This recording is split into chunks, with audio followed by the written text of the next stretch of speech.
Welcome to the Fabulous Lifestyle Radio Show. Tune in for a vibrant mix of fashion, finance, and life's essential foundations. Join us for expert interviews, insightful discussions, and empowering insights to elevate your lifestyle. From fashion trends to financial tips and personal growth strategies, we've got you covered. So grab your headphones and get ready to be inspired. Tune in now to the Fabulous Lifestyle Radio Show and embark on this exciting journey with us. Welcome back, everyone, here at the Fabulous Lifestyle Radio Show. I'm your host, Marie Antoinette Waite, and we are with Bill Rabello. So, Bill, one question I have in mind is that, with the company that you're building right now and you're getting ready to help people, what is the vision and for this company? What are the things that you really wanted to do and, see happening? Well, for the next couple of years, I really want to focus on both the self-storage investing as well as investing in tax deeds.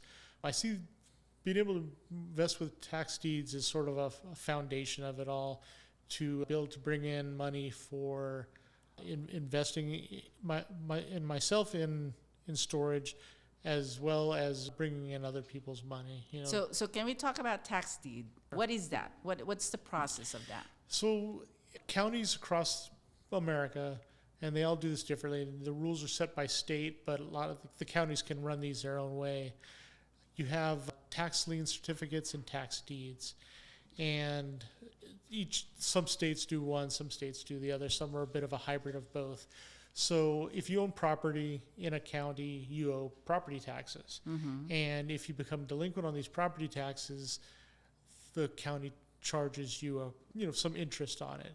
Okay. But they still need to run their fire departments, their parks, everything. So they still need that money. So somebody came up with this a long time ago to put these up for auction for investors. So investors can buy these tax deeds or tax liens and hold them for a period. And they're safe investments because they get up to actually as high as a 24% return. It depends on the state. And so you're not buying these tax certificates to acquire property. You're buying them to park some money for a while and get a good return on your investment. So when the people are able to bring their deed current or bring their tax lien current, then you get paid. So that's what's your part there? So where do you come in? As an investor. Okay. So I'm looking through it. I'm finding either certificates or deeds to invest in. Now, I don't really invest in tax lien certificates myself. I'm more on the deed side. So these are deeds that have been taken by the state because people had, up to 5 years or whatever it is for that state to pay for their back taxes. Yes. And weren't able to. So the state has foreclosed. So the states that foreclose on these put these up for auction to get their money back.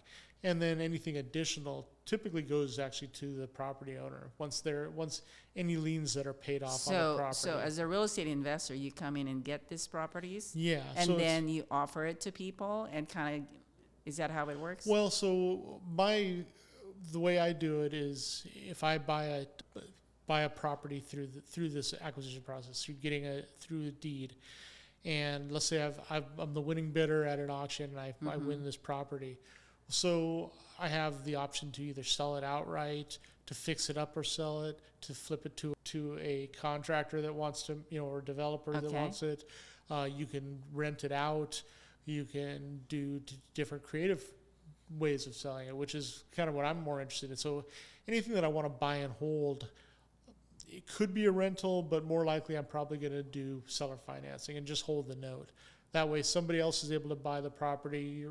You're probably selling it at, under market, so it's something that sells quick, but then they're paying you over time. So you're basically being the bank. Okay. So it's a nice buy and hold strategy because you're not having to, I'm not having to upkeep somebody's property. I'm not worried about tenants. I'm just, at this point, I'm just collecting checks. So what if the investor or the client wants to not do any kind of maintenance and they just want to collect money? What would be the way to do that? All right, so let's say I had a deed that I was looking at, and there's again, here's where research comes in. It's finding a good property, finding something that, making sure that it doesn't have some IRS lien on it, or, any number of things. Make sure it's in a good area. Make sure that it's a property that's going to cash flow. Yeah. And so by coming to me, you might say, hey, look, I've got $15,000 that I want to invest. What can we do with it? So I would show them one that I was working on. They would invest the money. We would buy the property, and then we'd already know how we're going to exit, whether it's a straight sell or whether we're going to hold it for a while then sell. I mean, it all depends on the deal. Okay. And so then once it sells, then we would give them their initial investment back and split the profits 50-50. So I would do the work, they would put up the money. And so if I have $10,000, I can just give it to you and then let you handle it, and then exactly. And then, that's and easy. That's the thing is a lot of these deeds can be purchased for that low, sometimes even lower, sometimes more. I mean, it really all depends. And you're saying average ROI once? I mean, or it really depends on the deal. Yeah.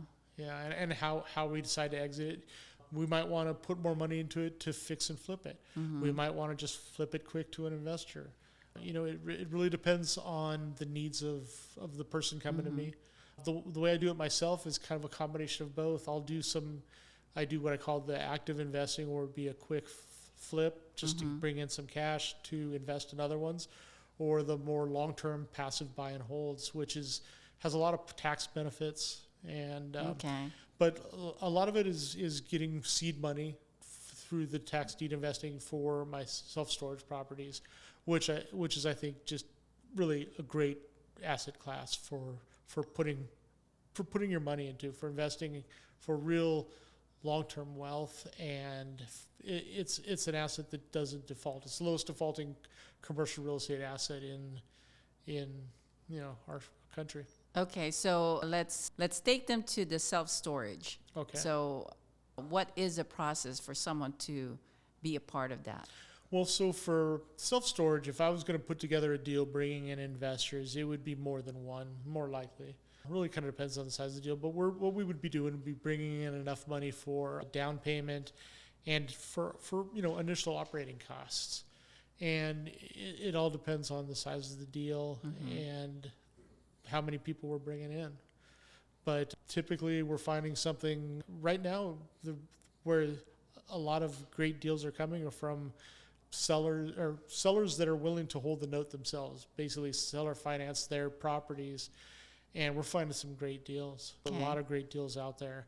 And, with bank interest as high as it is, the sellers can't get what they were getting a couple of years ago. Yeah. And so by doing it this way, we can give them a higher sale price if they can give us good terms. And again, it's a win-win situation. It helps them, helps us, helps our investors. And the way we exit is sometimes to sell that property and to get into something better. Sometimes it's going to be a long-term hold where we'll refinance, get people their money back, and then long-term hold from there. And typically they're going to see that money come back to them and want to reinvest it again. So that's our blueprint. So some of your friends that you've already helped, did they do well, and did they like working with you? Yeah, they come back for more. Yeah, they come back for more.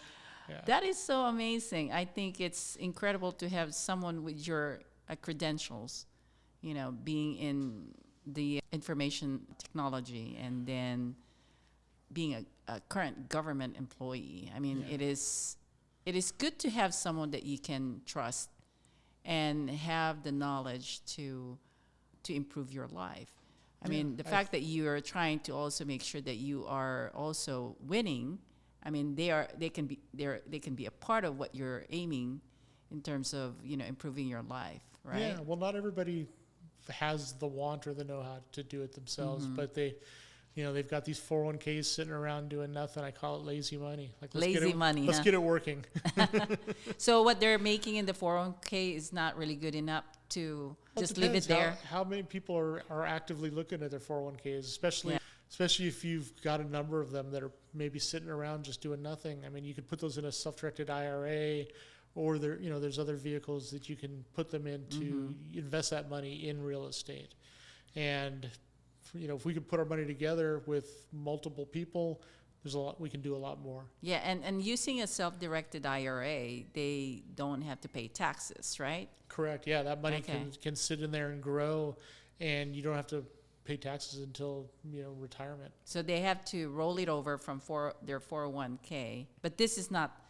Is this the 401k that they're currently working on, or is it from previous work? Well, usually you can't, and I could be wrong about this, but I don't think you can move a current one. I think it has to be old ones from places you've left, so companies Okay. you've left. That's what I thought. Yeah. Okay. It can't So you be the roll that in. current, employment that they are in. Right. It has to be an old 401k Right. that was and that's, sitting and there. that's the thing with people that I've worked with over the years.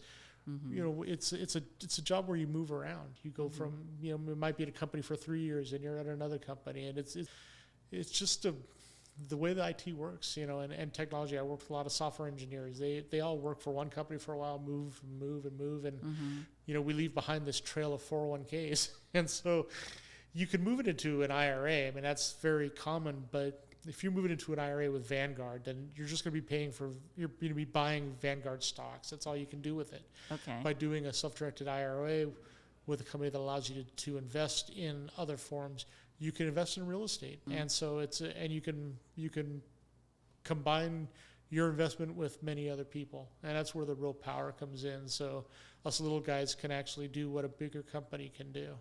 Awesome. Well, Yeah.